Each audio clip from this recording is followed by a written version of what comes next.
जी हां, अब से चंद घंटों बाद चंद्रयान 3 जो है चांद की सतह पर कदम रखने वाला है और इसके बाद भारत इतिहास रच देगा।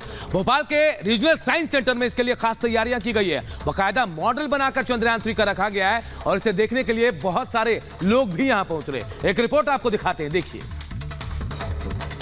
कुछ घंटों बाद चंद्रयान 3 की चांद पर स्मूथ लैंडिंग होनी है और इस लैंडिंग को लेकर पूरे देश में उत्साह है। सभी ये कामना कर रहे हैं कि ये सफल सक्सेसफुल लैंडिंग हो। फिलहाल मैं इस समय रीजनल साइंस सेंटर भोपाल में मौजूद हूं, जहां पर लोगों में उत्सुकता भी है और उनकी उत्सुकता का निजात करने के लिए यहां पर एक पूरा कहना चाहिए चंद्रयान 3 का स्केल डाउन जो मॉडल है वो तैयार किया है और एक ये स्क्रीन भी है जिसमें बताया गया कि जब किस तरह से चंद्रयान 3 जब चांद पर लैंड करेगा तो क्या तस्वीरें होंगी, किस तरह के उपकरण इसमें उपयोग किए गए हैं। तो सक्सेसफुल लैंडिंग की सभी उम्मीद कर रहे हैं और ये भारत के लिए साउथ पोल पर अगर चंद्रयान 3 की सक्सेसफुल लैंडिंग होती है तो ये पहला देश होगा भारत। हमारे साथ प्रोजेक्ट कोऑर्डिनेटर जो हैं रीजनल साइंस सेंटर के साकेत सिंह कौरव, उनसे मैं बात करूंगा, समझूंगा कि ये जो स्ट्रक्चर बनाए हैं और ये स्क्रीन है इसके जरिए आप क्या समझाने की कोशिश कर रहे हैं जो लोग इस साइंस सेंटर में आते हैं उनको। पहले तो आप चंद्रयान 3 का जो एक आपने मॉडल बनाया इसके बारे में बताइए। जी, सबसे पहले तो रिपब्लिक नेटवर्क के सभी दर्शकों को रीजनल साइंस सेंटर भोपाल की तरफ से बहुत बहुत शुभकामनाएं। और हमने ये मॉडल 14 जुलाई के पहले बनाया, 14 जुलाई का इसका अनावरण किया। ये स्केल डाउन मॉडल है चंद्रयान 3 स्पेसक्राफ्ट का, जिसमें लैंडर और प्रोपल्शन मॉड्यूल दोनों कंबाइन दिखाए गए हैं, जो कि सही में रॉकेट के ऊपर रख के जीएसएलवी मार्क 3 पे इसरो ने लॉन्च किया था।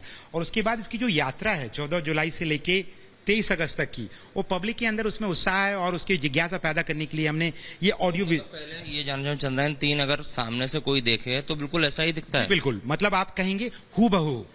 अब उसमें इंजीनियरिंग टेक्निकल डिटेल्स में हम ना जाएं तो बाहरी जो आवरण है उसमें आप रिलेट कर पाएंगे। ये मॉडल है, ये इंजीनियरिंग डिजाइन नहीं है, तो आप रिलेट कर पाएंगे कि ये चंद्रयान 3 स्पेसक्राफ्ट है। और देखिए, विज्ञान केंद्र का काम क्या है, लोगों में, आम पब्लिक में, बच्चों में जिज्ञासा पैदा हो, कौतूहल हो और वो संवाद करें उस विषय को लेके। तो ये एग्जिबिट है जो उस बात को छेड़ता है और यहाँ सोच करते हैं। ये जो स्क्रीन आपने लगाई है, मैं चाहूंगा कि आप इस साइड से आकर बताएं तो ज्यादा अच्छा होगा। चल रहा है, ये इसरो का एनिमेशन को हमने इस्तेमाल किया है कि कैसे ये अलग होता है।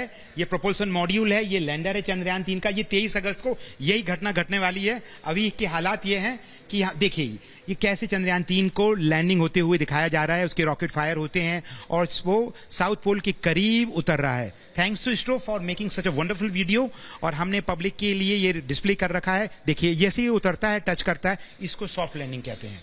और उस समय ये धूल और तूफान के साथ आप देख रहे हैं कि थोड़ी देर बाद वो थम जाती है और फिर इसके अंदर से पूरी दुनिया को, जो हमें रसिया की लूना 25 से अलग करता है, रोवर, कि हमारा लैंडर के साथ एक अंदर रोवर भी है, जो दोनों मिलकर लगभग 14 दिन काम करेंगे। जी हाँ। अच्छा, ये लोग यहाँ पर जो आ रहे हैं, बच्चे खासकर साइंस का जिनको जानकारी जुटाना होती है, वो आपसे किस तरह के सवाल कर रहे हैं? चूंकि आपने एक स्ट्रक्चर भी बनाया, एक स्क्रीन भी है जिसमें आप चंद्रयान 3 के बारे में बता रहे हैं, तो बच्चों के मन में क्या जिज्ञासाएं हैं और वो किस तरह आप उनके सवालों के जवाब दे रहे हैं? देखिए, हमारी पूरी टीम उनको शोज ऑर्गेनाइज करती है, जिसको हम गाइडेड टूर कहते हैं। और अधिकतर लोग ये पहुंचते हैं, क्या पहुंच गया, कब पहुंचेगा।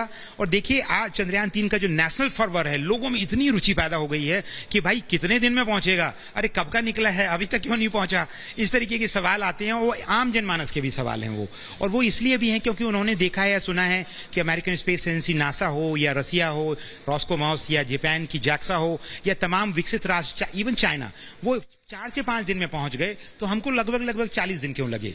तो